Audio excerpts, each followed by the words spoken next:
Asyhadu an la ilaha illallah wahdahu la syarika lah wa asyhadu anna Muhammadan abduhu wa rasuluh la nabiyya wa la rasula ba'dah. Ibu jamaah pengajian Akhlakul Karimah yang dimuliakan Allah, kita bersyukur kehadirat Allah Subhanahu wa taala. Kita sedaya diparingi sehat oleh Allah Subhanahu wa taala. Nggih, sehat nggih. Alhamdulillah, mungkin kita semua akan dijaga sehat kita oleh Allah Subhanahu wa taala sehingga kita bisa beraktivitas secara sempurna. Ingkang kula hormati, ngapunten bulan kemarin kula mboten hadir karena ada acara di Jember. Kula bingung hubungi sinten ngoten nggih. Ngubungi Pak Mu'alif, Pak Mu'alif teng Lumajang ngoten niku. Jadi nanti saya minta nomor HP-nya ketua apa siapa yang bisa saya hubungi ketika kula enten halangan iki mangke. Terus Senin berikutnya mau saya ganti, saya jatuh sakit, jadi akhirnya ya sudahlah, enggak apa-apa. Nah, alhamdulillah tunggu jenengan sedanten niki sore niki kula beto nikah dari mahasiswa niki dari IAIN Jember PKL di Kencong, di KUA Kencong selama 1 bulan. Ada di jurusan dakwah, jadi bagiannya bidang penyuluhan, ceramah, itu jurusannya adik niki. Nah, saat ini saya ajak ini mau latihan, jadi mau menyampaikan materi yang tak saya sampaikan, tak suruh sama sih nyampaikan, nanti nek kurang yo tak lengkapi, nek wis cukup yo tak simpul nong doai.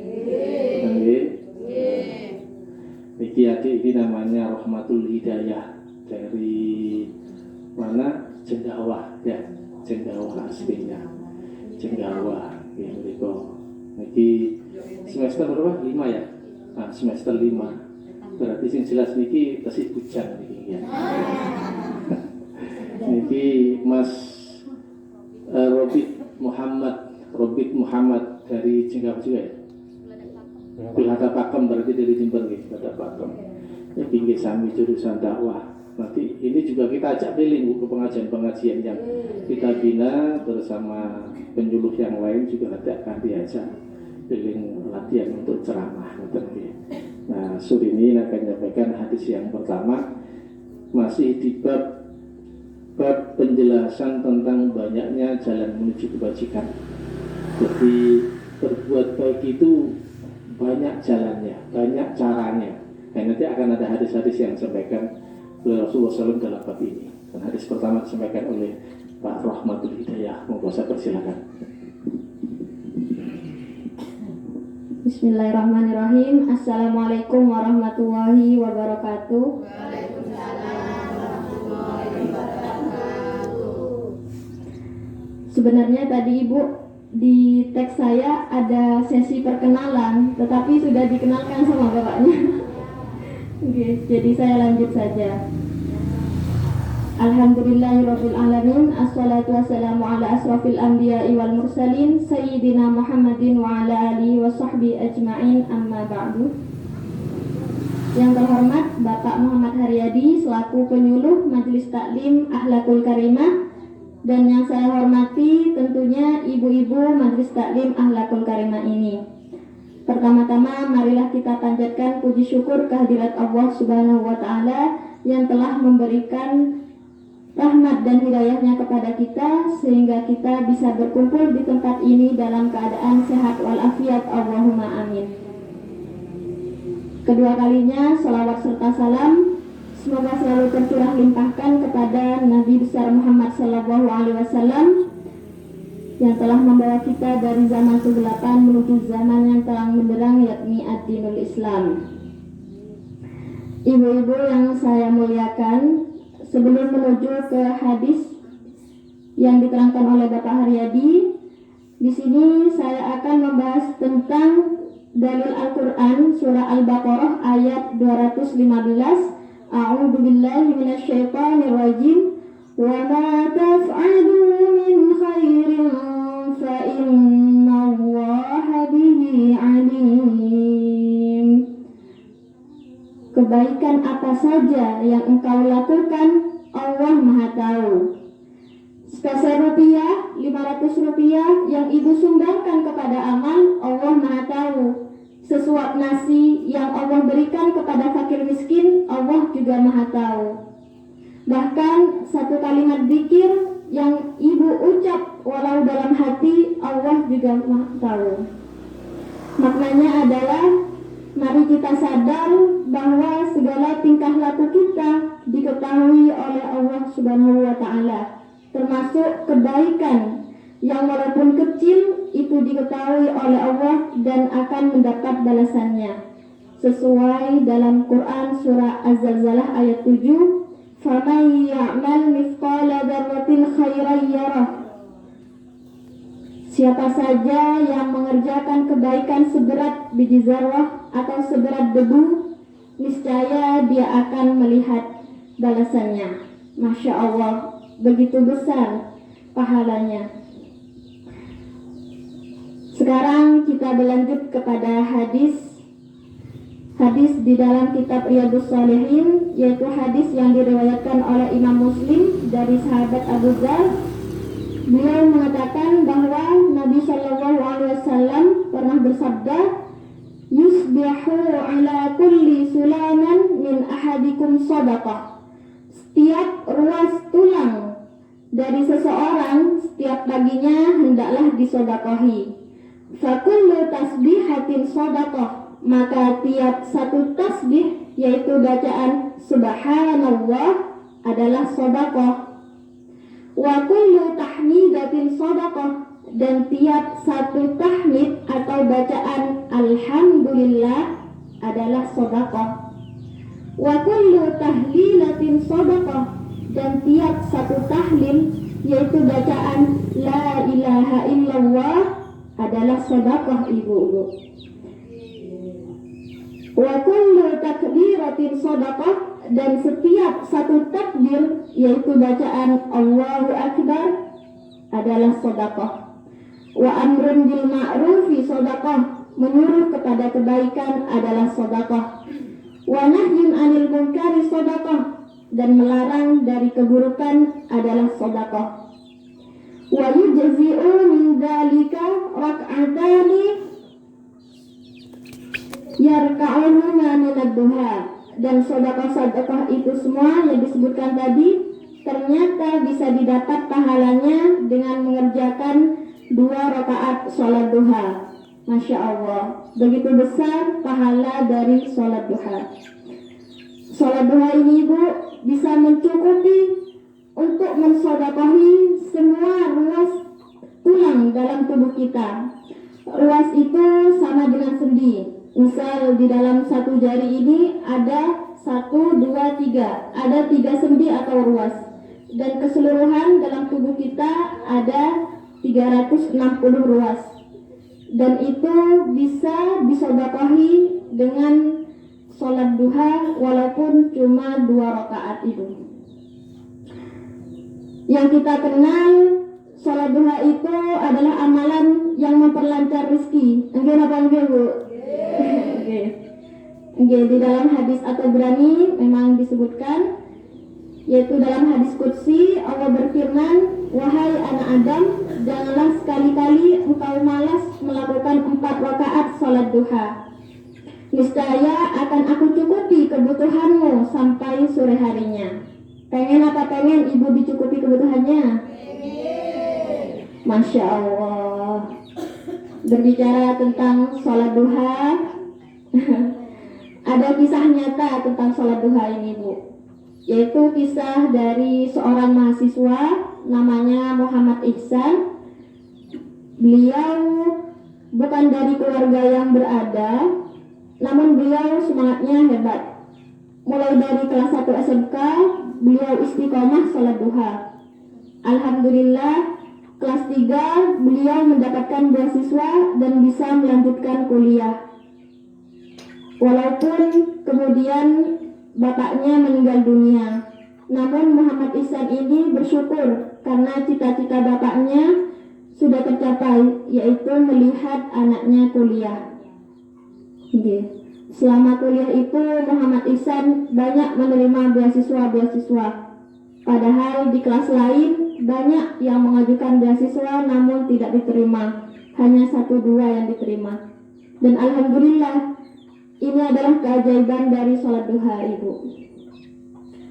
Kemudian suatu ketika Muhammad Ihsan ini KKN, kuliah kerja nyata di desa Cibidung, Bogor. Beliau bertemu dengan ulama sepuh yang walaupun sepuh, penglihatan dan pendengarannya masih bagus, bahkan masih kuat mencangkul di sawah setiap harinya. Maka Muhammad Ihsan ini penasaran, Ibu, kemudian bertanya, mengapa bisa seperti itu? Ulama sepuh itu pun menjawab, rajinilah sholat malam dan sholat duha, gitu. Masya Allah, keajaiban lagi dari sholat duha. Di lain waktu, Muhammad Ihsan ini bertemu seorang nenek. Nenek tersebut juga bagus pendengaran dan penglihatannya, bahkan masih ingat dalam menceritakan kisah hidupnya. Kemudian Muhammad Ihsan ini bertanya berapa umur nenek tersebut dan mengapa masih bagus pendengaran, penglihatan dan ingatannya. Kemudian nenek tersebut mengatakan, saya sudah berumur 100-an, tapi sewaktu muda saya mengerjakan puasa sunnah dan sholat duha. Masya Allah, lagi dan lagi ini keajaiban sholat duha, Ibu. Jadi dari pembahasan dari awal sampai akhir kita bisa menyimpulkan, mari kita lakukan kebaikan-kebaikan walaupun kecil namun akan dibalas oleh Allah Subhanahu wa taala. Misalnya alhamdulillah, subhanallah, itu sudah terhitung pahalanya. Dan mari mulai besok insya Allah kita mulai sholat duha walaupun 2 rakaat untuk mensedekahi 360 ruas dalam tubuh kita. Semoga kita dicukupkan rezekinya, dilancarkan rezekinya, diberi kesehatan, diberi keistiqomahan dalam melakukan kebaikan dan ketaatan, serta diberi umur yang barokah. Amin amin ya rabbal alamin. Mungkin cukup sekian yang bisa saya sampaikan. Mohon maaf apabila ada kata yang kurang berkenan dan banyak kekurangan, karena sesungguhnya kesempurnaan hanyalah milik Allah Subhanahu wa taala.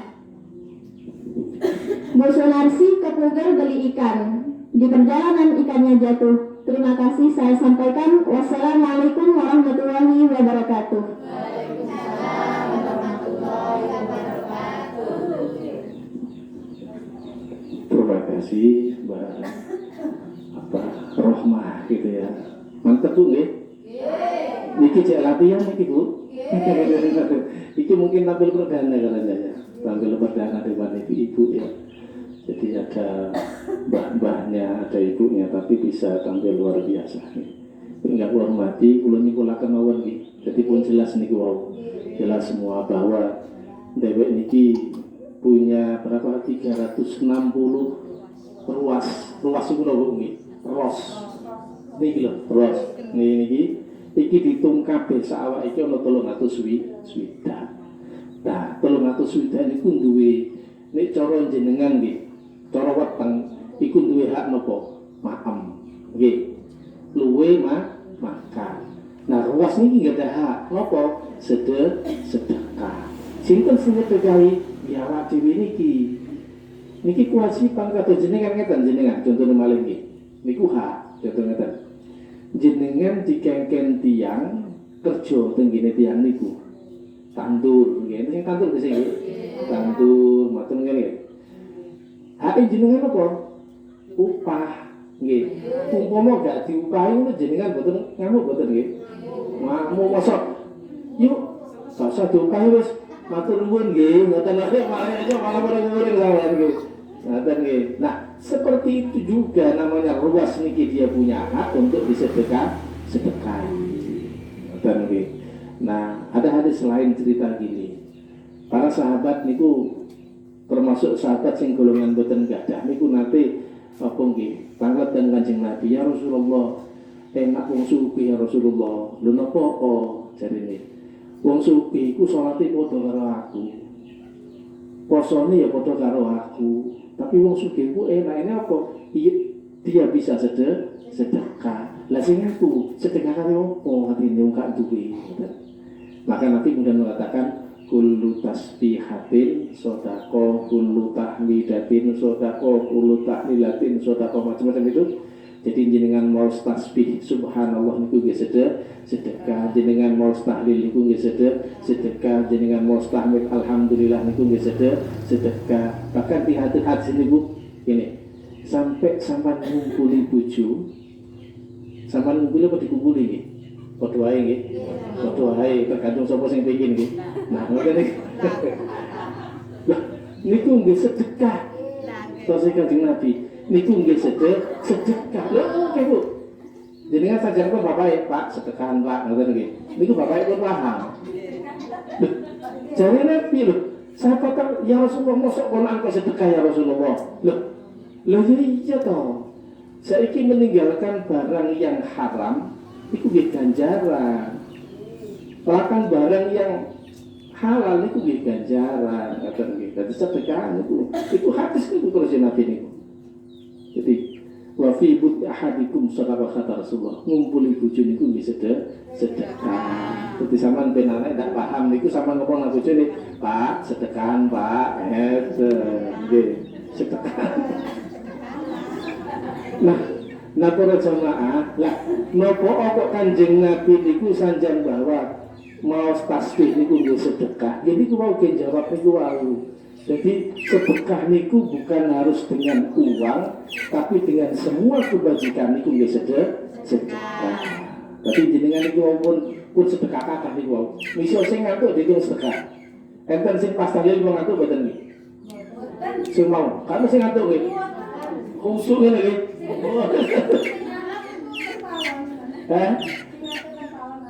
Oh, lu rasa ngantuk bosan. Ngaten nggih. Jadi sejenengan wau sedanten niku wau niku semua adalah masuk di sedekah. Subhanallah. Ngoten nggih dadi jenengan. Makane sing penting ku niate ngaji niku nggih. Jenengan dugi-dugi niate ditopo. Gini niat itu apa? Niat zikir, niat tolabul ilmi, niat niki persoalan ini ngerti kurang masalah. Terus pokok menang niati. Niki kok pas pacapa, gak melok zikir pacapa, lawan ngoten nggih. Iki melok niati mau iku ana setan lewat lah ngoten lho.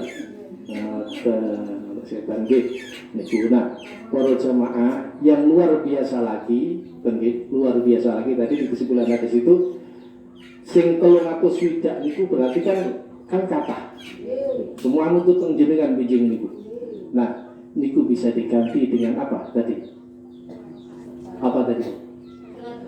Salat duha paling tidak 2 rakaat. Jadi jenengan salat duha niku sampun nyukupi sedekah sing 360 niku maupun dicukupi dengan salat duha. Insyaallah.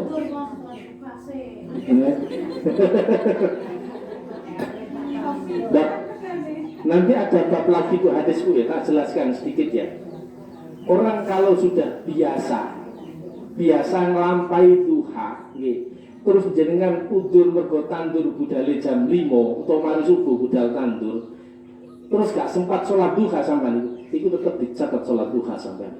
Loh, mergo apa dia kebiasaan. Jadi misi pas, aduh, saya kira tandur budale jam 5 budal, kapan duhane? Mulai duhur, entek waktu duha. Sama dicatat sholat duha. Kalau memang biasanya sholat duha, lega waya tandur duha, ini duha, mari masak duha. Masya Allah. Misi sama tandur dicatat sholat duha. Nanti ada hadisnya lagi yang menjelaskan itu nanti. Dicatat duha sama ini. Pokok biasa nih, gak biasa ya gak. Boleh gak tahu biasa katanya tantur ya taat. Iya. Kok biasa. Makanya orang kalau sudah kebiasaannya berbuat baik, itu nanti Allah di saat dia udur akan dicatat wong sing biasa sholat jamaah terus moro-moro dia punya udur tidak sholat jamaah karena udur mergo sakit, mergo safar, lunga bepergian, maka dia akan dicatat seperti ketika dia tidak ada Hebatnya makanya istiqomah dalam kebaikan itu penting, ya kan. Jenengan biasa pengajian ini rutin, terus jenengan, aduh pas ngeluh kanyang, dicatat sama toko pengajian. Hah?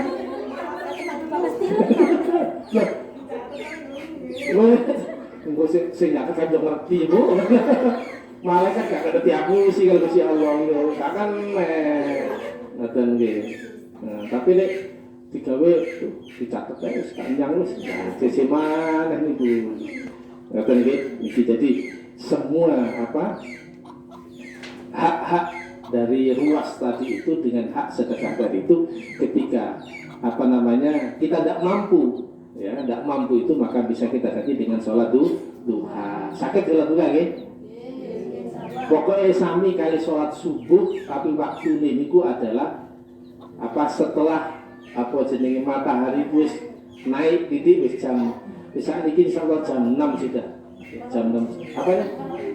Ya tidak apa-apa itu ngalit jam 6 sudah paling gitu. Lihat di kalender waktu itu ada biasanya. Duha mulai jam berapa? Jam 7 bisa gitu, sampai sebelum zuhur itu ya. Sampai jam 11, belum jam 11 lah gitu ya. Itu jangan sempatkan sholat 2 rakaat. Itu mengganti sedekah dari semua tadi itu. Jadi paling enggak sarannya enggak usah kata sholat subuh niku, tapi niatnya sholat duha. Jenengan iki gak sholat apa sholat. Ya Allah, kalau sholat duha kali rakaat pun sah. Nggih. Kalau sholat duha kali rakaat ya Allah. Ngoten nggih. Iki. Pekaten nggih, sampun nggih. Ini singkat mawon, ibu jelentreh Mbak tadi sudah kisah-kisah tadi itu luar biasa. Kisah-kisah dari duha tadi itu sampai anak yang tidak punya bisa sekolah sampai ini karena duha istiqomah dan sholat duha. Jadi betul saya cium hati jangan nggak ada putra. Tuh ya apakah di kuliah ajari ke anaknya, sholat duha, sholat duha. Mungkin barangkali seperti Muhammad Iksan tadi itu orang tidak punya, tetapi dia istiqomah mulai SMA dia sholat duha dia. Maka mulai SMA itu dia kemudian dapat beasiswa sampai kuliah pun beasiswa. Kenapa? Allah mudahkan rezekinya lewat dia sekolah itu. Tuhannya tadi itu. Monggo. Ini fadilah, bagian dari fadilah dari sholat duha. Jadi semua kebajikan akan dibalas oleh Allah Subhanahu wa taala.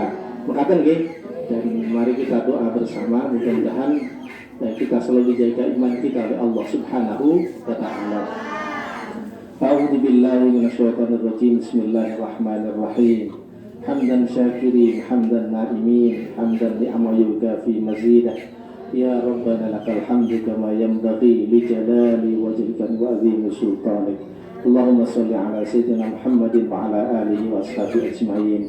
Allahumma ighfir lil muslimina wal muslimat wal mu'minina wal mu'minat al ahya minhum wal amwat innaka samiun qaribun mujibu da'wati al hajat. Allahumma a'inna ala dzikrika wa syukrika wa husni ibadatik. Allahumma inna nas'aluka al huda wa tuqa wal afafa wal ghina. Rabbana la tuzigh qulubana ba'da idh hadaytana wa hab lana min ladunka rahmah innaka antal wahhab. Rabbana atina fid dunya hasanah wa fil akhirati hasanah. Wa sallallahu ala sayyidina Muhammad wa ala alihi wa sahbihi ajma'in walhamdulillahi rabbil alamin. Surah Al-Fatihah.